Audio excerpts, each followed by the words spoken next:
Well, as a police officer, Justin Darney put his life at risk every day going to work. But he could never have predicted how it would end. It wasn't a shootout or a high-speed chase. His widow believes it was exposure to toxic mould. And I still remember in the end, he said to me, "This really sucks." He said I could understand being shot or something happening to me in the line of duty, but mould, like he said, why? Shari Freer Darney is convinced her husband Justin died in January after exposure to toxic mould at this police station in Logan, south of Brisbane, where he worked for 20 years. I remember one friend told me that he would open the drawer and his gun would be covered in mould. So the mould was that bad, it was even on their guns? And on the desks, where they were sitting, it was everywhere. These photos taken when Justin was working at the station show mould on the ceiling and on furniture. Shari says he complained about the problem 10 years before he fell ill. And at one point he was told to simply paint over it. Yes, because Justin, he, previous to joining the police force, he was a painter. They painted a few walls in the station to try and get rid of the mould, but obviously it was just covering it up. What couldn't be covered up was Justin's sickness. 3 years ago, at just 38, the father of two was diagnosed with a rare and aggressive form of pancreatic cancer. Yeah, we just didn't expect it.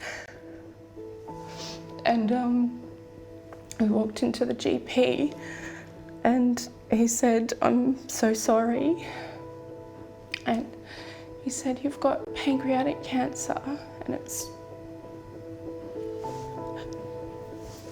spread to your liver." And I still remember Justin and the shock on his face. And he said, "Oh my God, am I gonna die?" It is terrible what happened to Justin, and it's sad that the truth is it could have been avoided if more had been done. Sean Sweeney from Slater and Gordon Lawyers is representing Shari. To see reports and complaints for over a 10-year period, it's quite alarming that there wasn't more that was done to fix the problem. He was given initially 7 days and he lasted almost 3 years, so yeah.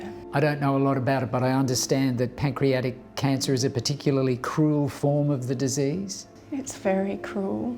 I still remember at the end, he spent months at home screaming in pain. He would have a shower and he'd be screaming in pain. And the kids would be in the other room, and because obviously his liver and kidneys were failing.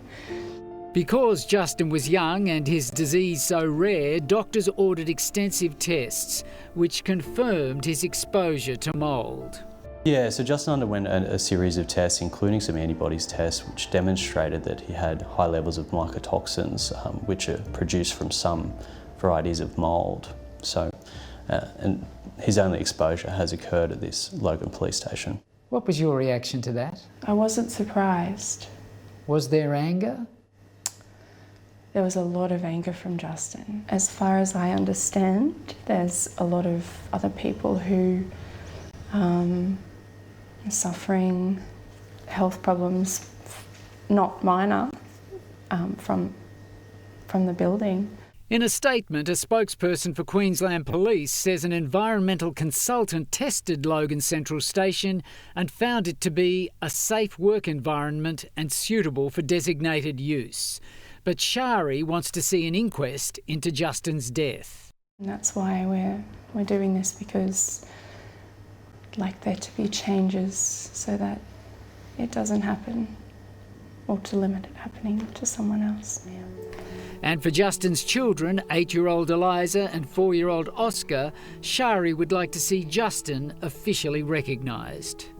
Justin did pass away in the course of his duties, and it's important that he be commemorated alongside other fallen colleagues of his through the National Memorial as well as the one in Brisbane. Yes, that is important for Justin's memory as well as for Shari and his children. You must miss him. I do, yeah, and my children. How have the kids coped? They're only young. It's a struggle every day. I think my little boy especially, he said to me once, if Daddy's in heaven, can you, me and Eliza go to heaven to visit Daddy? And they both miss their dad. They were both very close to their dad, and it's a daily thing, yeah. Such an incredibly sad story and instills so many questions that need to be answered. Hopefully the family gets that. The coroner has 6 months to respond to Shari's submission requesting an inquest.